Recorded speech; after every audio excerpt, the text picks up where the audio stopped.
Damos comienzo a un nuevo comentario bíblico expositivo. Servidores de Dios. Quien te habla es Manuel Cornejo.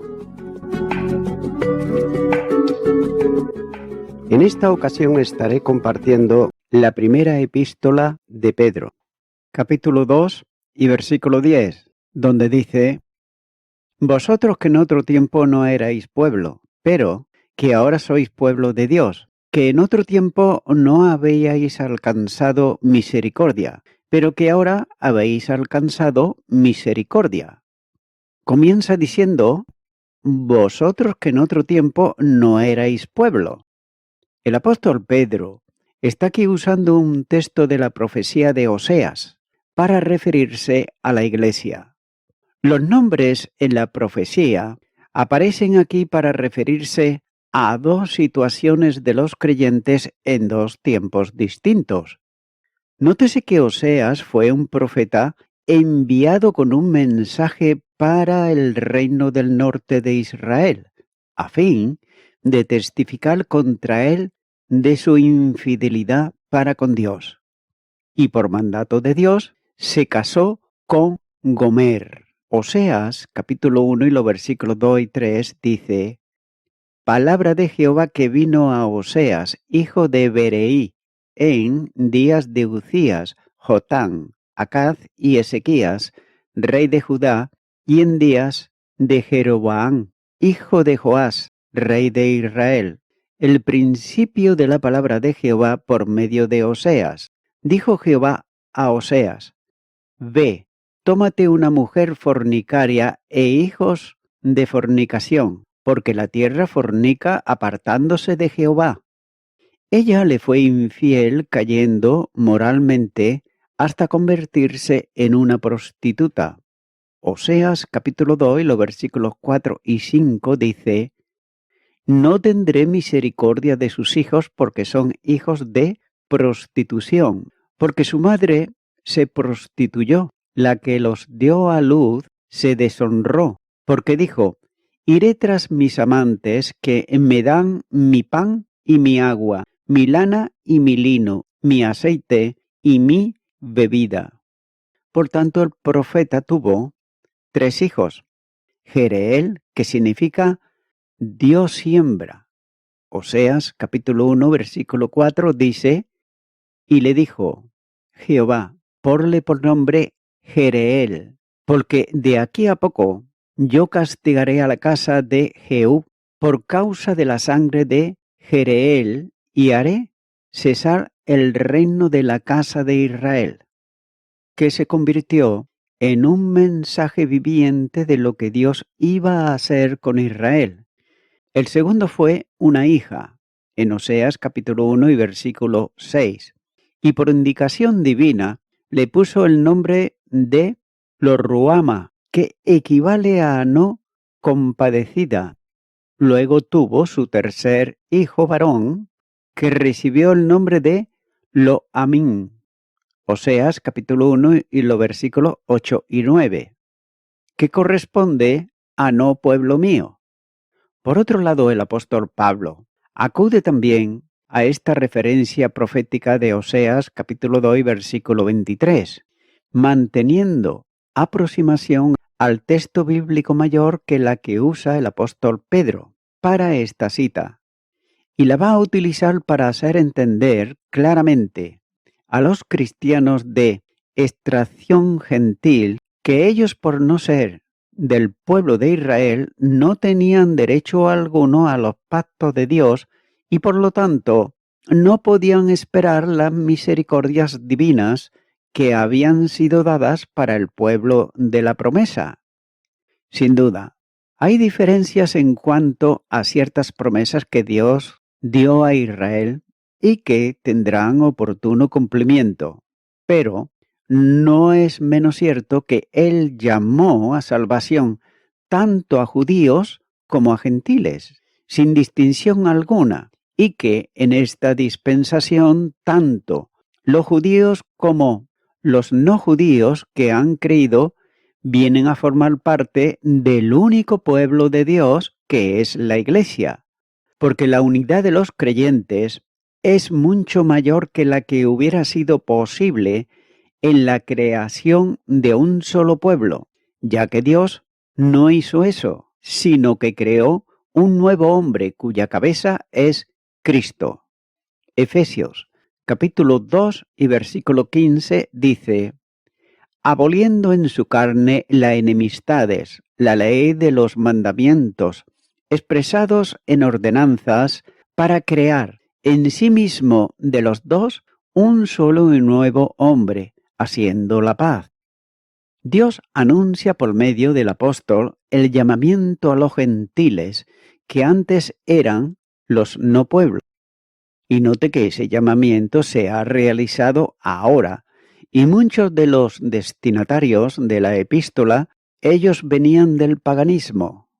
Pero estos son linaje escogido, real sacerdocio, nación santa, pueblo adquirido por Dios, para que anunciéis las virtudes de aquel que os llamó de las tinieblas a su luz admirable. Versículo 9. Israel era el pueblo de la promesa, pero los gentiles estaban ajenos a esa condición y a esas promesas.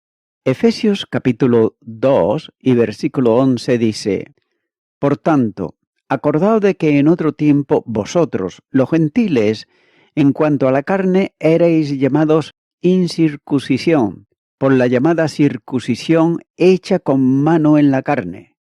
En el tiempo pasado de la historia humana, antes de la cruz, en otro tiempo, los gentiles no eran más que personas que vivían en el mundo sin Dios y sin esperanza.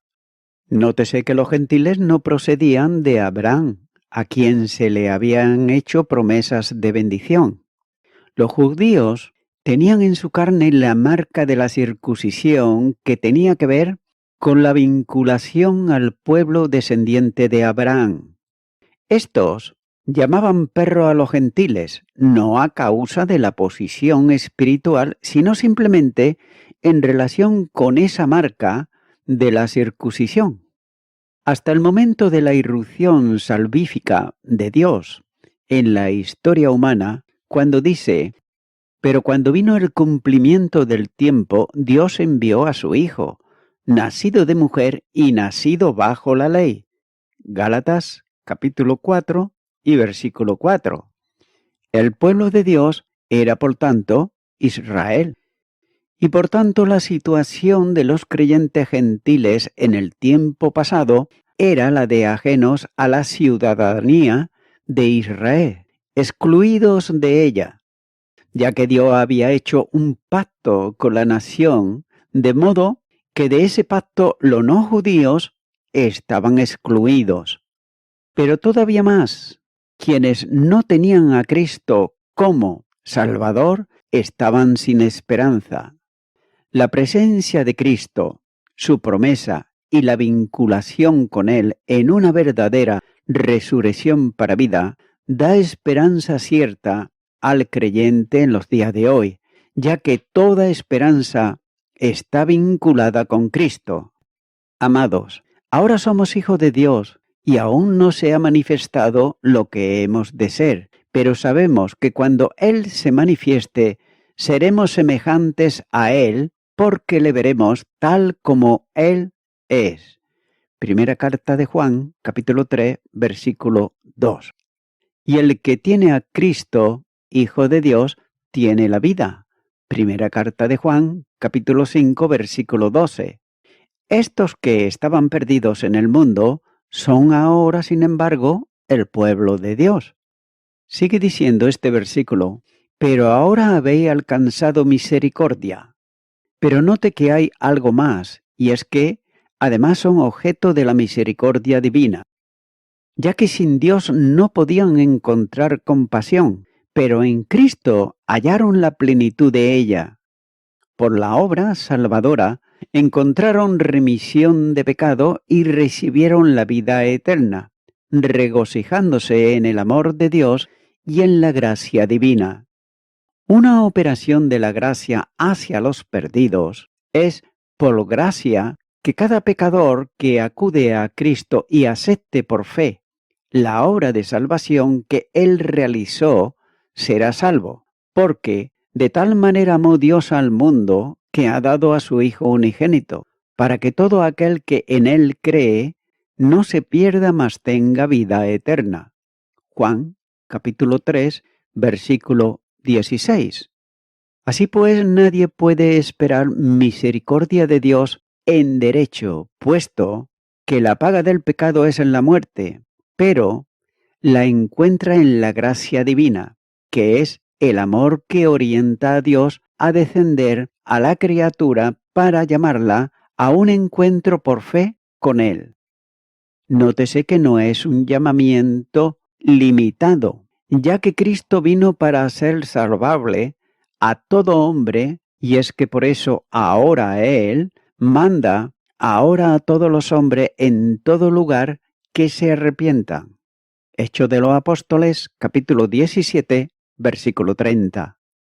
Continúa ahora con el versículo 11, donde dice: Amados, yo os ruego como a extranjeros y peregrinos que os abstengáis de los deseos carnales que batallan contra el alma. Comienza diciendo este versículo, amados.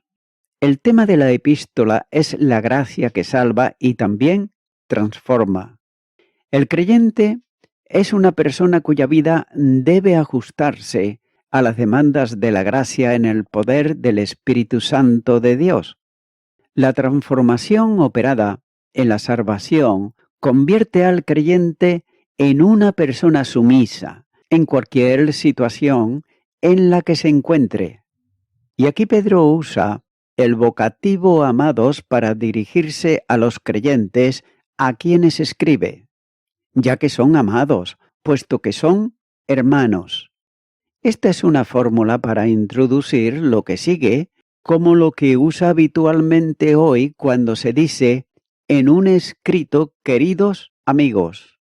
Sigue diciendo este versículo, yo os ruego como a extranjeros y peregrinos. Lo que va a decirles lo hace no solo desde el afecto, sino también desde la humanidad.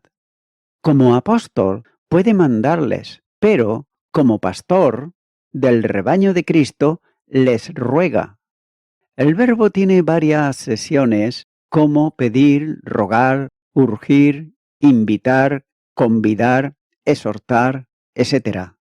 Note que aparentemente es un ruego, pero, puesto que la formula un apóstol y se registra en un escrito inspirado, tiene condición de mandamiento que debe de ser obedecido. El primer calificativo que da a los creyentes es el de extranjeros.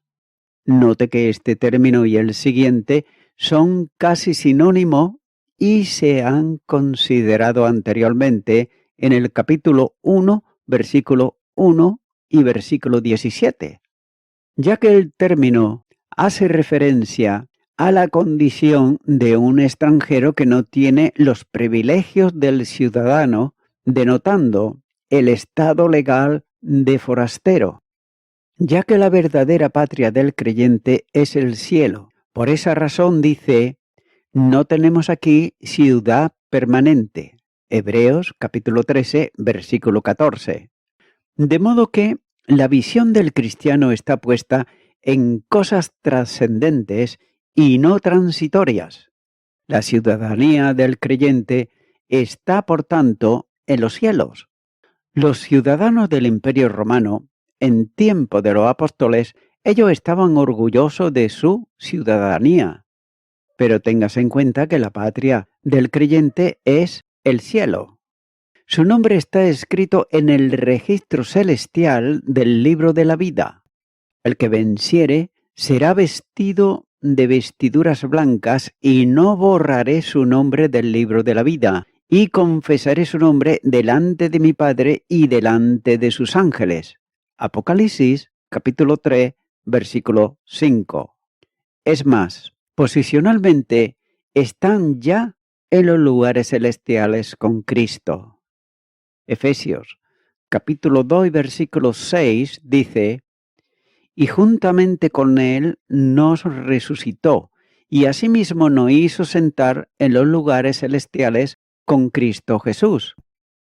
Tanto la resurrección espiritual como el posicionamiento celestial se producen por vinculación con Cristo y unidad en Él. Por el bautismo del Espíritu llegan a un nuevo ser en Cristo y juntamente con Él se hallan en los cielos, donde se encuentran elevados ontológica y personalmente unidos en Cristo y con Él. No cabe duda que se trata de una posición de victoria, ya que la Iglesia aparece en Cristo y sentada con Él. Jesús fue entronizado en razón de una obra terminada y una victoria alcanzada.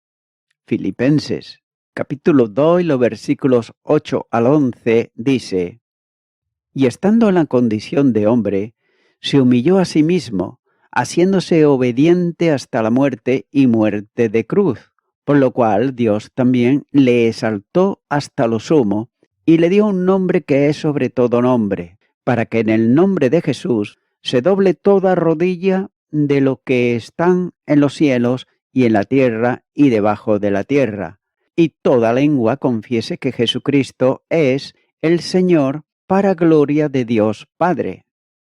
Por tanto, el creyente participa de esa victoria obtenida en plenitud, ocupando en Cristo una posición de triunfo. Estad pues firmes en la libertad con que Cristo nos hizo libres, y no estéis otra vez sujetos al yugo de esclavitud. Gálatas capítulo 5 y versículo 1.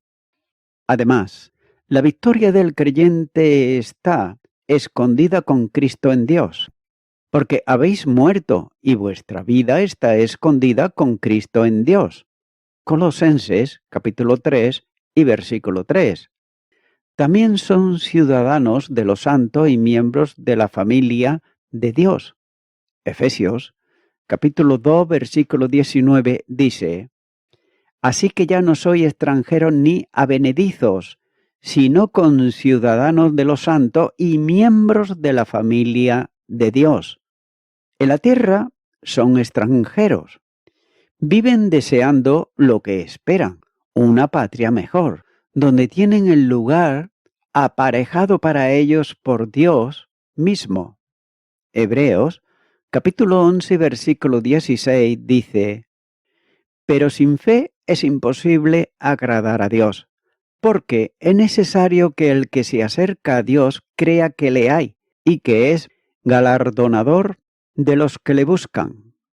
Además de todo esto, cuando se dice que nuestra ciudadanía está en los cielos, extraña también el lugar donde ya están muchos de nuestros conciudadanos que han partido durmiendo en Cristo para estar con Él.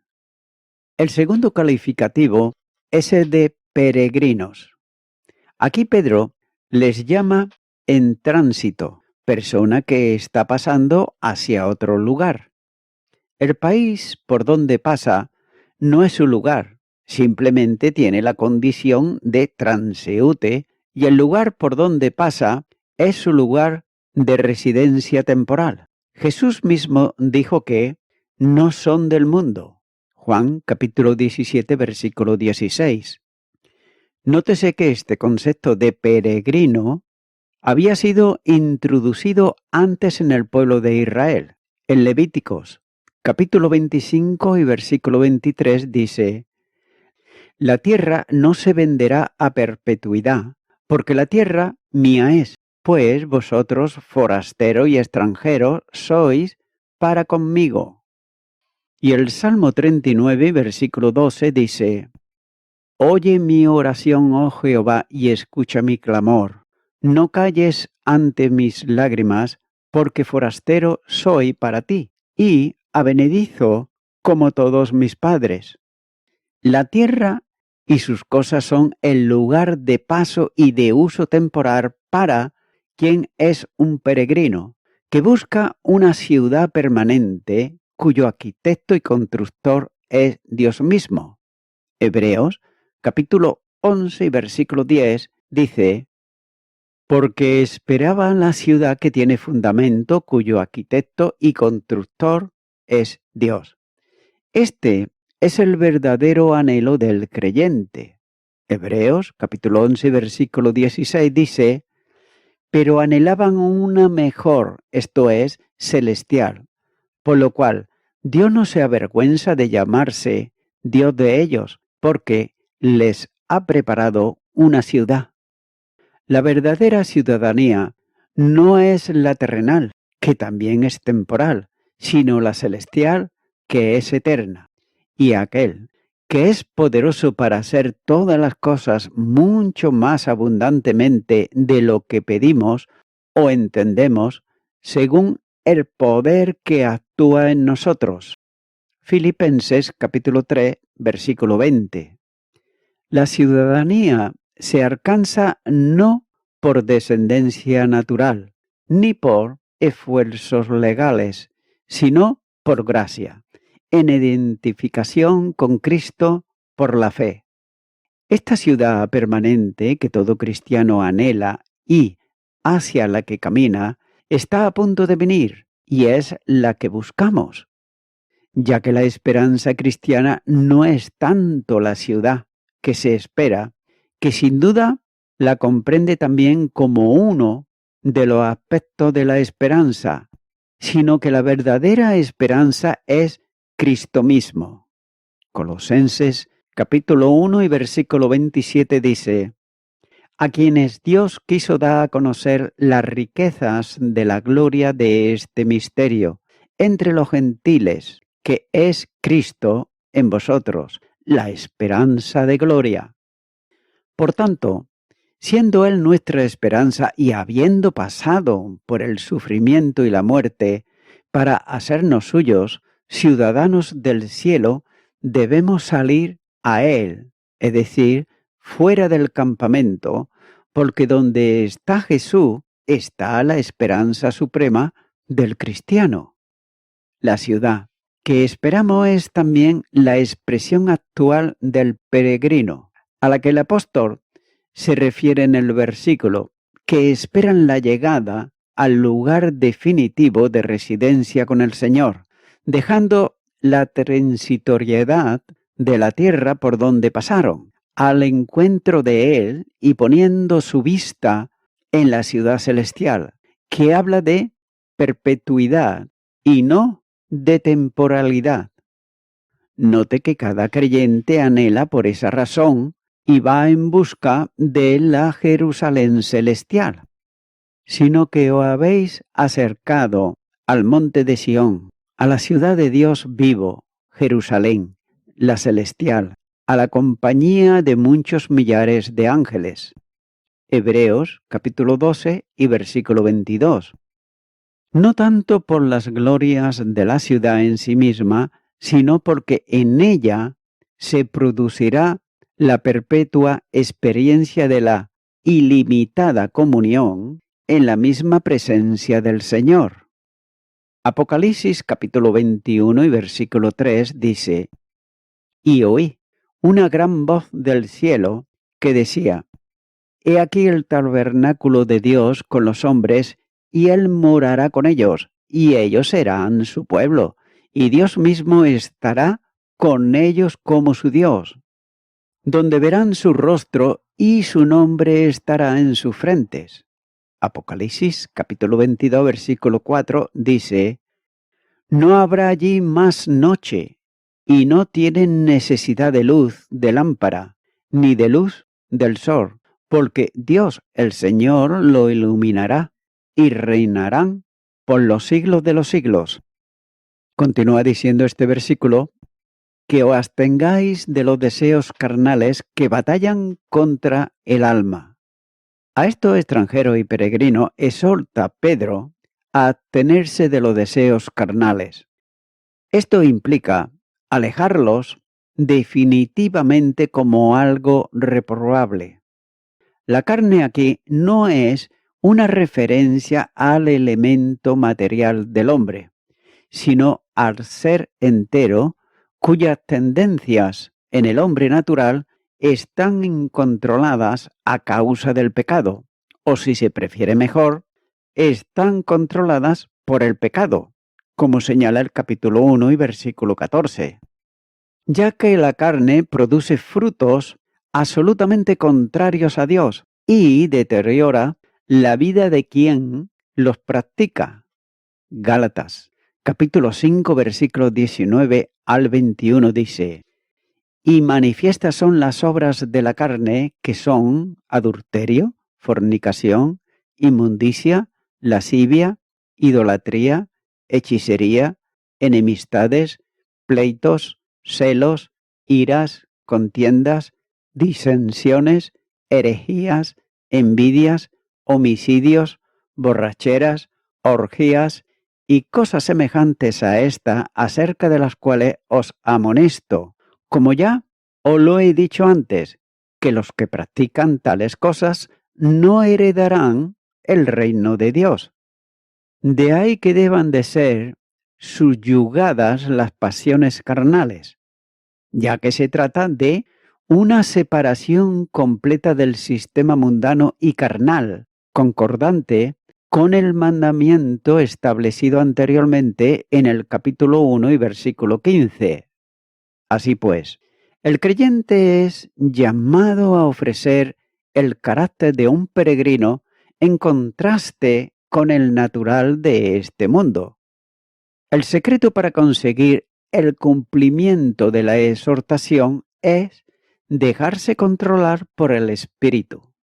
Gálatas, capítulo 5 y versículo 16 dice: digo pues, andad en el Espíritu y no satisfagáis los deseos de la carne, ya que éste tiene la misión de conformar al creyente con Cristo y manifestar en él la vida de Jesús, mediante la operación que se llama fruto del Espíritu. Gálatas, capítulo 5 y los versículos 22 y 23 dice: mas el fruto del Espíritu es amor, gozo, paz, paciencia, benignidad, bondad, fe, mansedumbre, templanza. Contra tales cosas no hay ley. La identificación con Cristo y la acción del Espíritu produce la liberación del poder opresor de las cadenas de esclavitud que el hombre natural tiene sobre sí a causa del pecado. Cristo comunica vida a la nueva humanidad en él como espíritu vivificante. La primera carta a los Corintios, capítulo 15, versículo 45, dice: así también está escrito: fue hecho el primer hombre Adán, alma viviente; el postre Adán, espíritu vivificante. Esta situación capacita al creyente para santificación. Separados para Dios, permanentemente se ocupa de una vida santa, que es la segunda etapa de la salvación, conocida como santificación. La transformación por el Espíritu es poderosa, de modo que de un estado pasado de perversión y pecado, como modo natural de vida, los que ahora son creyentes pasan por una obra de la gracia a una experiencia de santidad, donde la limpieza del pecado conduce a una expresión diferente de vida, en un estado definitivo de posición en Cristo, ya que mas por él estáis vosotros en Cristo Jesús, el cual no ha sido hecho por Dios sabiduría, justificación, santificación y redención. Primera carta a los Corintios, capítulo 1 y versículo 30. Note que estos son separados para Dios como pueblo santo, como señala el versículo 9. La ocupación de los tales ya no es el pecado, sino la santidad, como señala Filipenses, capítulo 3, versículo 12. Pedro sitúa la experiencia mediante la figura de un combate, ya que los deseos carnales batallan contra el alma. Esta lucha íntima es tratada muy ampliamente por el apóstol Pablo en la epístola a los Romanos capítulo 7, capítulo 1 en adelante. Ya que el espíritu lucha contra la carne y está contra el espíritu. Gálatas capítulo 5 y los versículos 16 y 17. Note que es un combate entre dos poderes que manifiestan dos deseos completamente opuestos entre sí. El creyente es el campo de batalla, donde luchan esos dos poderes de carne contra el espíritu. Por otro lado, algunos entienden que el espíritu aquí es el del creyente, pero sin duda hay un profundo conflicto entre el nuevo y el viejo hombre.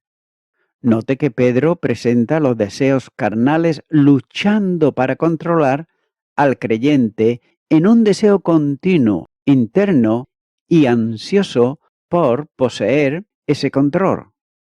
Por tanto, lucha en contra del espíritu, que no se ocupa en mejorar la vieja naturaleza humana, sino que sustituye en la regeneración al corazón insensible de piedra por uno sensible a la voluntad de Dios. El salvo desea hacer cuanto agrada a Dios, pero sin embargo descubre que si existe la presencia corruptora de la carne que les lleva a hacer lo que no quiere, en la medida en que pierde el control que el espíritu debe tener de él. Note que las caídas en la vida espiritual no son siempre el resultado de ceder a la tentación, sino el de someterse a la carne propia de la condición humana, ya que cuando de su propia concupiscencia es atraído y seducido. Santiago, capítulo 1, versículo 14. Este es un proceso continuado, como se aprecia en el texto de Santiago, donde el verbo está en presente. La concupiscencia, el deseo desordenado, atraído por la carne, actúa siempre, ya que estos deseos pecaminosos de la naturaleza caída son activados y conducen a la comisión del pecado, consecuencia de no estar bajo el poder del Espíritu Santo de Dios. Y voy concluyendo con esto. Abstenerse de los deseos carnales y llevar una buena manera de vivir, esto suena obvio. Tal vez parece fácil, quizás, pero no es nada de eso.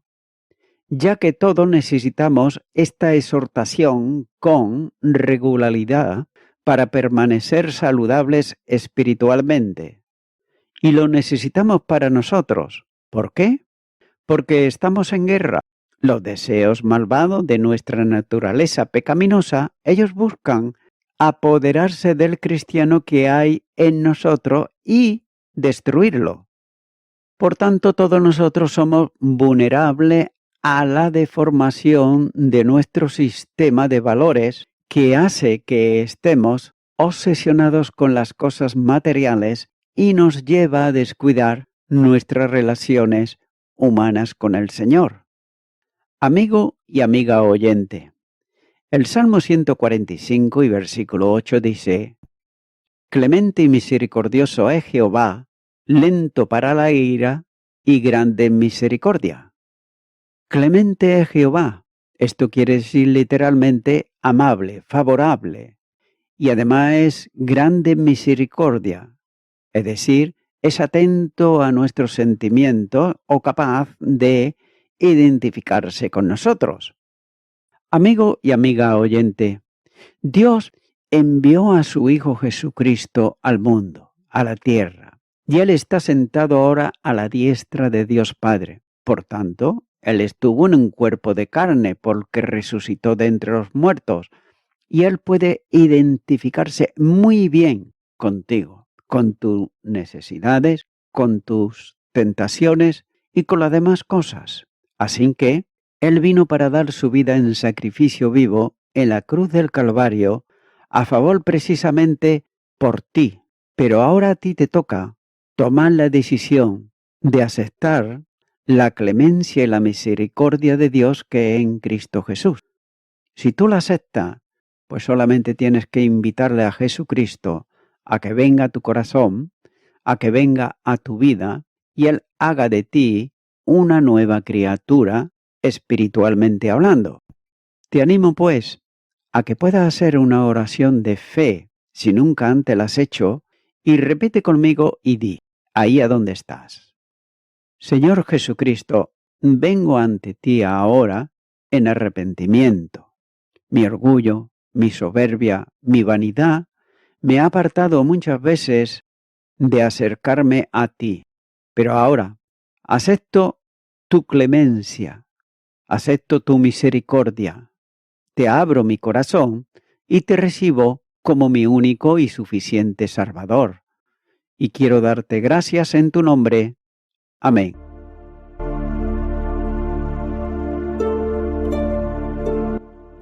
Amigo y amiga oyente, si tú has hecho esta oración de corazón, te recomiendo que comiences a orar a Dios, en primer lugar, en el nombre del Señor Jesucristo. Orar a Dios no es rezar, sino que es hablar con una persona. También te recomiendo que leas la palabra de Dios y lo hagas a diario. Comienza, por ejemplo, con el Nuevo Testamento. Y también, por último, te recomiendo que para que puedas crecer espiritualmente, te congregues en una iglesia cristiano-evangélica, donde se predique, se enseñe y se practique la sana doctrina y la palabra de Dios. Congrégate ahí y con el tiempo podrás crecer espiritualmente y también servir al Señor Jesucristo. Que Dios te bendiga. Y a toda la audiencia, nuevamente ya me estoy despidiendo de todos ustedes y será hasta el próximo programa. Que Dios os bendiga a todos.